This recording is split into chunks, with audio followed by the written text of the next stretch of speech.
Hello guys, അപ്പോൾ നമ്മുടെ work ഏകദേശം കംപ്ലീറ്റ് ആയിട്ടുണ്ട്. ഫസ്റ്റിന് വർക്കിംഗ് കാണിച്ചു തന്നിട്ട് എക്സ്പ്ലെയിൻ ചെയ്യാം. ഇത് വന്നിട്ടാണ് സ്ലൈഡർ വരുന്നത്. അതായത് നമുക്ക് ഈ റോബോട്ടിക് ആമിനെ അടുപ്പിക്കാൻ, അതായത് ഗ്രാബ് ചെയ്യാനും അത് റിമൂവ് ചെയ്യാനുള്ള ഓപ്ഷനാണിത്. ഇത് ഞാൻ കാണിച്ചു തരാം.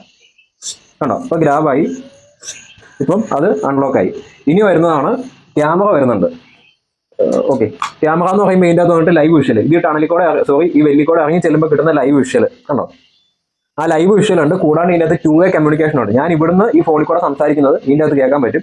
കൂടാണ്ട് അവിടുന്ന് സംസാരിക്കുന്നത് ഇവിടെ കേൾക്കാൻ പറ്റും. ഞാൻ എക്സാമ്പിൾ കാണിച്ചു തരാം. ഹലോ, കണ്ടോ, ഞാൻ പറയുന്ന വോയിസ് അവിടെ കേൾക്കാൻ പറ്റും. തിരിച്ച് അതുകൊണ്ട് തന്നെ റിവേഴ്സിൽ അവിടുത്തെ വോയിസ് ഇങ്ങോട്ട് കേൾക്കാൻ പറ്റും. പിന്നെ ഇവിടെ നമ്മൾ ടെമ്പറേച്ചർ ആൻഡ് ഹ്യൂമിഡിറ്റി മോണിറ്ററിംഗ് കൊടുത്തിട്ടുണ്ട്. അതായത് ഈ വെല്ലിൻ്റെ അകത്ത് വരുന്ന ടെമ്പറേച്ചർ ഹ്യൂമിഡിറ്റി നമുക്ക് ലൈവ് ആയിട്ടുള്ള ഇതിൻ്റെ അകത്ത് കാണാൻ പറ്റും. പിന്നെ ഇത് വന്നിട്ട് എന്താണ്, ഇതിനെ ടോട്ടലി പൊക്കുന്നതാണ്. കാണിച്ചു തരാം. കണ്ടോ, നമുക്കതിന് എന്താ പറയുക, ടോപ്പിലേക്ക് ലിഫ്റ്റ് ചെയ്യുന്നതാണ് ഇത് വന്നിട്ട്. ഓക്കെ, പിന്നെ ഇതിനകത്ത് ഞാൻ കുറച്ച് ഫീച്ചേഴ്സ്